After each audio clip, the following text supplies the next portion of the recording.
In the American Southwest, between 200 and 500 full-size diesel locomotives, each once worth millions, have been sitting in the desert for decades. They were not destroyed, they were not stolen, they were deliberately left behind.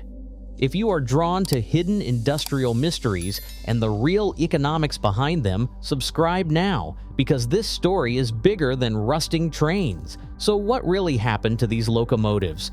Why would entire fleets be left to vanish under the desert sun? Who benefits from this, and who is left to pay the price? Here is where our investigation begins. Cima, California sits in the heart of the Mojave Desert, surrounded by a landscape so stark and empty that the nearest paved road can vanish into a shimmer of heat. Here, a line of rust-red locomotives stretches for hundreds of yards, visible even from orbit. Satellite coordinates place this cluster at roughly 35.24 degrees north, 115.67 degrees west, a spot chosen not for convenience, but for its sheer remoteness. The locomotives are lined up on a siding that has not seen regular traffic in decades.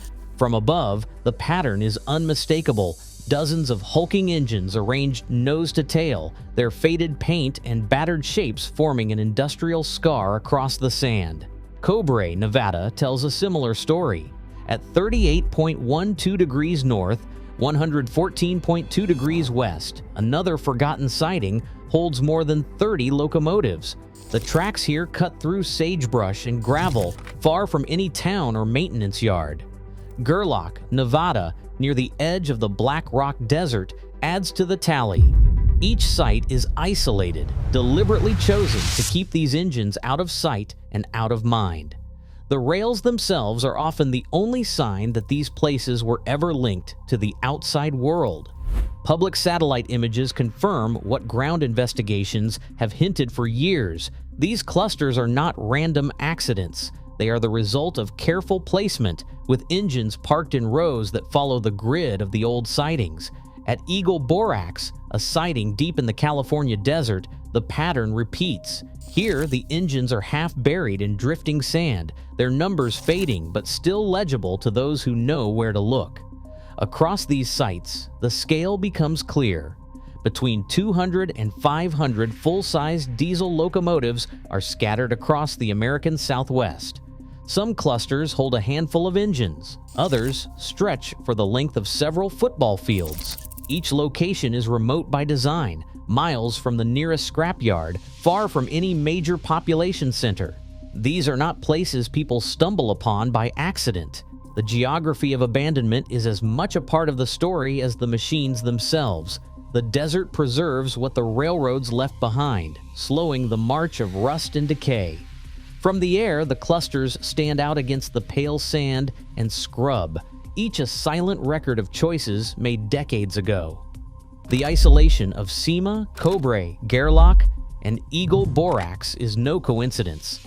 It is the first piece of evidence in a mystery that stretches from forgotten sightings to boardrooms and regulatory offices waiting to be unraveled. A rail historian sits at a battered desk, thumbing through roster pages yellowed with age. The Southern Pacific Nevada Division's records from 1989 to 1991 tell a story in careful pencil marks and cryptic notes. GP35s and SD42s listed as stored, pending disposition, their fates left blank. Dozens of unit numbers appear, then simply stop, as if the engines themselves had slipped out of the company's memory. But they did not vanish. They were parked and forgotten, their locations left as a mystery for anyone who cared to look. The historian's work is methodical. Each unit listed as stored is cross-checked against builder plates, small metal tags stamped at the Electromotive Division plant in LaGrange, Illinois. These plates, still bolted to the frames of engines half buried in desert sand, offer a direct line back to the day each locomotive rolled out new. Serial numbers, build dates, and original paint codes all match the roster entries. There is no ambiguity. The engines sitting silent at Cima, Cobre, Gerlach, and Eagle Borax are the very same units that disappeared from official records 3 decades ago. Archival scans from the period reveal the gap as plain as day. The 1990 Southern Pacific roster shows a string of GP35s, numbers in the 8650 to 8699 range, marked as stored in the Nevada division. By 1992, those same numbers are missing from active lists, with no notation of sale or scrapping. Field investigations confirm the link. On a sweltering August afternoon, the historian records builder plate data from a row of SD42s at Gerlach, matching each one to the missing entries. The pattern repeats at Cima and Eagle Borax, where sand-blasted numbers on battered cabs correspond to roster ghosts. This forensic trail, roster to builder plate to physical site, removes any doubt. The locomotives were not quietly recycled or sold off to short lines. They were driven to the end of the rails and left. The evidence is undeniable, and the scale is staggering. Hundreds of engines, each weighing between 250,000 and 430,000 pounds, left to rust in the desert. Every unit accounted for in the rosters is accounted for in the sand. The question grows sharper. Why would a railroad, facing the value of so much steel and copper, choose to abandon these machines rather than turn them into cash? The paper trail is complete, the physical proof overwhelming. Yet the economic logic remains out of reach, a puzzle that only deepens as the investigation moves from the realm of lost records to the hard math of salvage and disposal. A diesel locomotive is not a small thing to ignore. Each one weighs as much as a loaded 747, anywhere from 250,000 to 430,000 pounds. The bulk of that mass is steel, thick frames, cast wheels, heavy engine blocks, copper snakes through the wiring harnesses and generator coils. There are bronze bearings, aluminum housings, and stainless steel tanks. In the world of salvage, these are not just relics, they are potential jackpots. When scrap prices surge, a single locomotive can look like a rolling fortune. Even in the sluggish market of the early 1990s, steel fetched around $100 per ton. A mid-sized GP35 stripped to bare metal might yield 125 to 150 tons of steel alone, worth $12,000 to $15,000 at the time. Add the copper wiring and reusable components, and the number climbs higher. In today's market, that same hulk could bring in $100,000 or more, depending on commodity prices and how much can be recovered. Multiply by the hundreds of locomotives left in the desert, and the theoretical value stacks up fast, tens of millions of dollars, rusting in plain sight. The allure goes beyond raw numbers. Locomotive salvage is a known business. Contractors bid on old units, cut them apart with torches, and ship the pieces to mills. Traction motors, wheels, and compressors often find second lives. During boom years, scrapyards will even buy derelict engines sight unseen, gambling that the metal inside is worth the trouble. The logic seems simple. If the steel and copper are worth more than the cost to haul them away, someone should be making money. But the puzzle only grows sharper. These engines were not abandoned in the depths of a recession when scrap prices bottomed out. They were parked and left during a period when steel was stable and copper was rising. The Southern Pacific Nevada Division's own records show that dozens of units sat idle for years, their value literally gathering dust. No buyers came. No salvage crews arrived. The math, on paper, looked too good to ignore, yet the engines stayed put. This is where the numbers stop adding up. Why would a company walk away from so much recoverable value? Why leave hundreds of thousands of pounds of steel and copper in the desert when even a modest salvage could return real cash to the bottom line? The answer, it turns out, is not found in the price of metal, but in the costs and complications that come next. Before a single bolt can be loosened, a wall of regulations and expenses rises up, one that will reshape the entire logic of abandonment. The promise of easy salvage ends at the edge of a regulatory wall. In the United States, the Resource Conservation and Recovery Act, called RCRA, stands between every abandoned locomotive and the scrap market. RCRA was signed into law in 1976 to control hazardous waste from cradle to grave. By the late 1980s, its reach extended deep into the rail yards of the American West. In the deserts of California and Nevada, that meant every stored locomotive fell under the watchful eye of EPA Region 9. The list of hazards is not theoretical. Each engine contains asbestos insulation packed around exhaust manifolds and inside cab walls, lead-based paint flakes from the bodywork and undercarriages, diesel residue seeps from cracked sumps and oil pans. Some units, especially those built before 1978, may even harbor PCBs in old transformers and electrical gear. Under RCERA, these materials are not just a footnote. They trigger a chain of mandatory actions before any cutting torch can touch steel. The process begins with a site assessment. Environmental consultants are called in to sample soil, test for hydrocarbons, and identify hazardous materials on every locomotive. If asbestos or lead is found, certified abatement crews must be hired.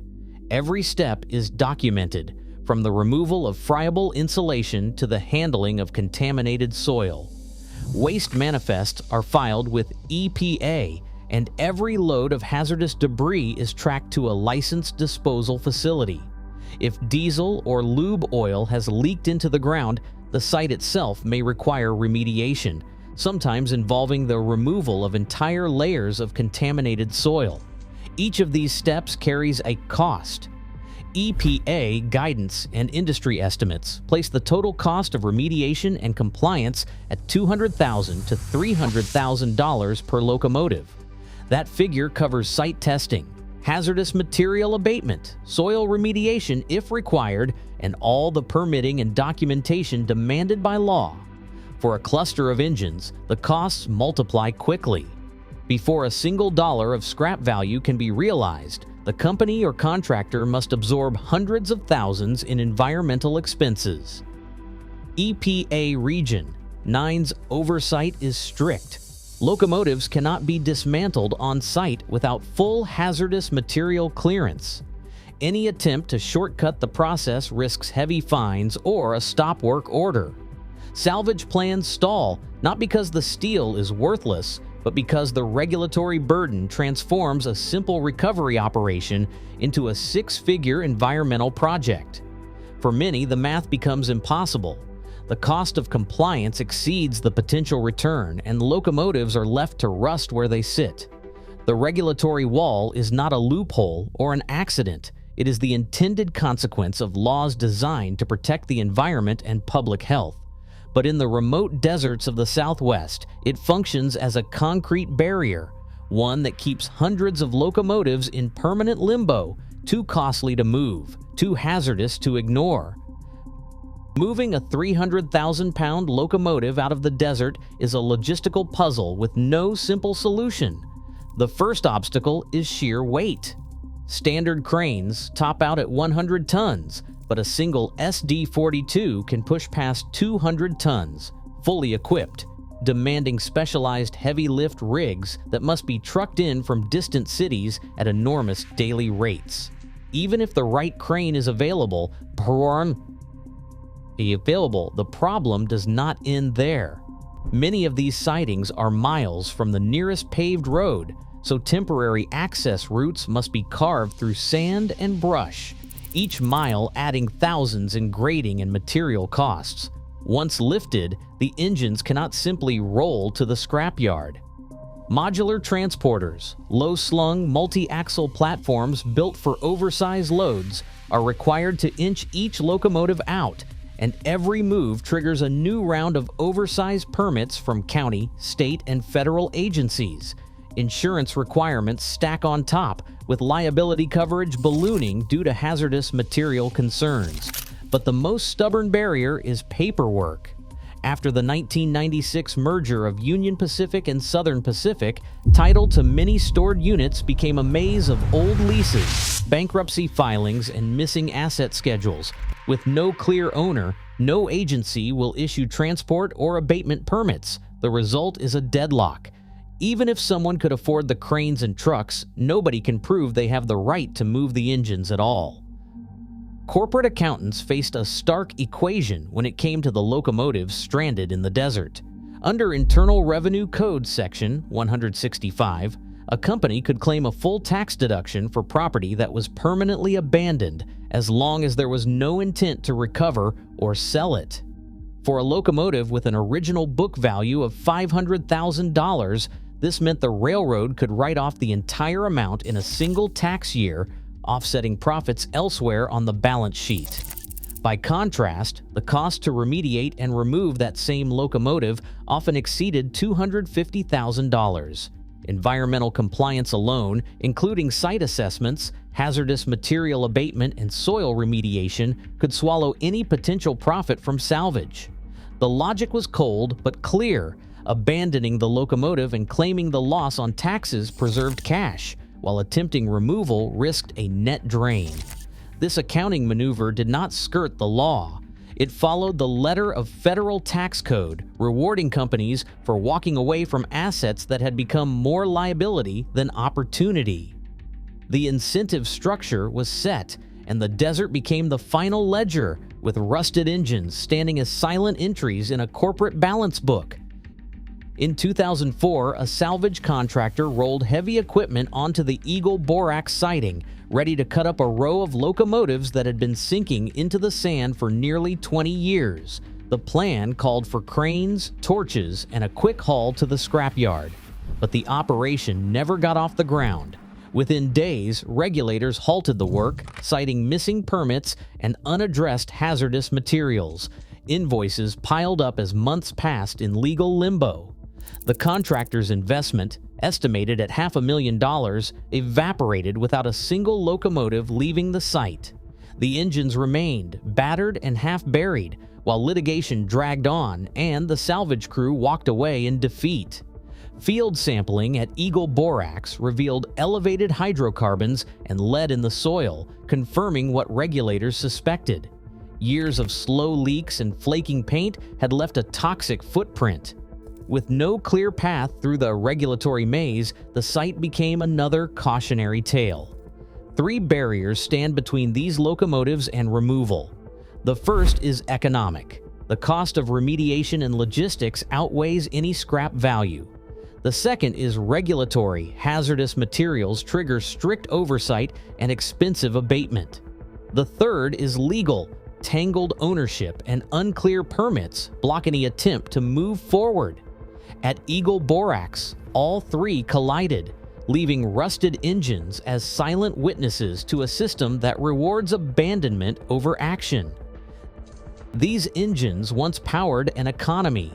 Today, they reveal how that economy makes decisions. In the silence of the desert, millions in scrap value remain locked behind regulatory cost and legal ambiguity, while toxic residues persist unresolved. If you want more deep dives into the hidden systems shaping the world around us, subscribe and join the conversation. What changes would you make? Regulatory reform, corporate responsibility, or new incentives for cleanup? Let us know below.